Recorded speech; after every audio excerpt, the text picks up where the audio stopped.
Hello and welcome to this educational platform of Ghatna Chakra book video. Our aim is to deliver knowledge to you in a simple, clear and accessible manner. Let us begin this journey of learning and success together.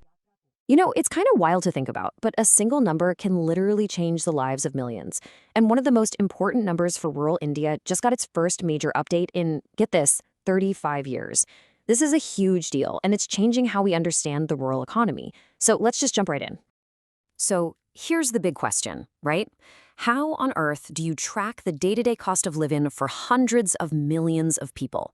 We're talking about agricultural workers, rural laborers, all spread across this incredibly diverse country. How do you possibly boil all that down into something useful? Well, it all starts with one number, one very important tool called the Consumer Price Index, or CPI. It's built to do exactly that, measure how the cost of living changes. But the problem was, the one for rural India was, well, it was basically a time capsule. All right, let's get into the specifics. The number we're zeroing in on is the Consumer Price Index for agricultural and rural laborers. You'll see it called the CPI AL/RL. And trust me, this isn't just some boring number for economists. It has very real consequences for real people. The easiest way to think about it is like a virtual shopping basket. Economists figure out what a typical rural family buys, everything from food to fuel to clothes. Then the CPI just tracks the total price of that basket over time. If the price goes up, bingo, you've got inflation. Sounds simple enough, but the real tricky part is, what do you put in that basket in the first place? And that, right there, was the massive problem. The shopping basket everyone was using to measure rural India's economy was, and I'm not exaggerating, completely out of date. Okay, just look at this. The old index was based on what people were buying back in 1986. 1986. The new one is based on 2019. That's a 35-year gap. I mean, think about how much the world has changed since then. And you can bet rural India has changed just as much, if not more. This really puts it in perspective, doesn't it? If you made a shopping list in the mid-'80s, would it have things like mobile data packs or different kinds of snacks and services we take for granted now? No way. And that was the fundamental flaw in the old system.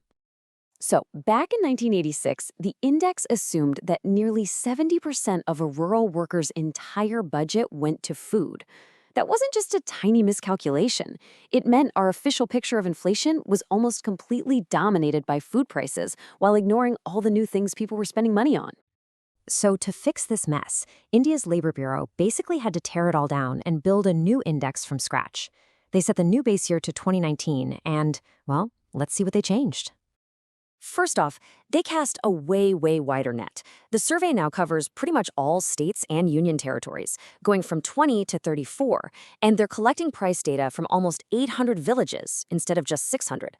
So the data is now way more representative of the whole country. And the basket itself, it got a huge upgrade. We're talking about basically doubling the number of items they track. They also got much smarter with how they collect data.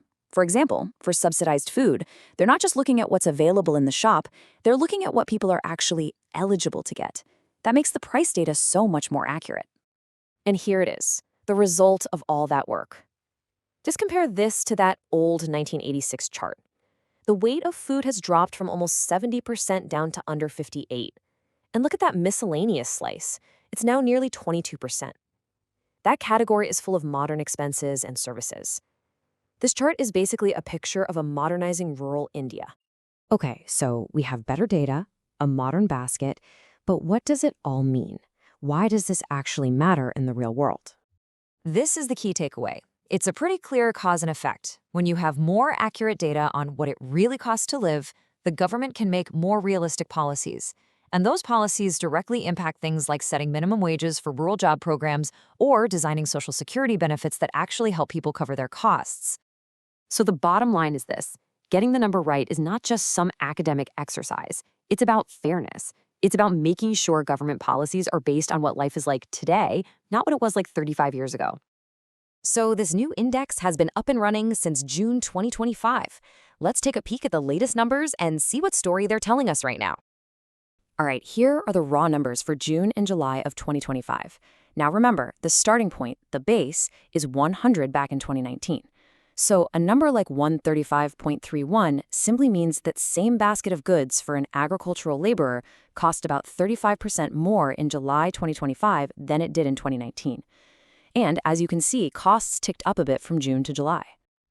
Now, here's where it gets really interesting. Let's translate these numbers into the inflation rate. You can see general inflation is positive, but it's slowing down. But look at food. Food inflation is actually negative. In July 2025, food was actually 1.56% cheaper for agricultural laborers than it was the year before. That's a huge insight you just couldn't see clearly with the old index. So if there's one number to take away from the latest report, it's this one. As of July 2025, the overall inflation rate, the rise in the cost of living for agricultural laborers, was just 0.77%. That's a really low number, and it's being pulled down heavily by those falling food prices. And this all brings us to one final big question. This 2019 update was a massive, desperately needed step forward, but things are changing so fast now, Technology, lifestyles, what people buy, it's all accelerating. So does it make sense to wait another 35 years for the next update? How do we make sure this incredibly important tool doesn't fall behind again?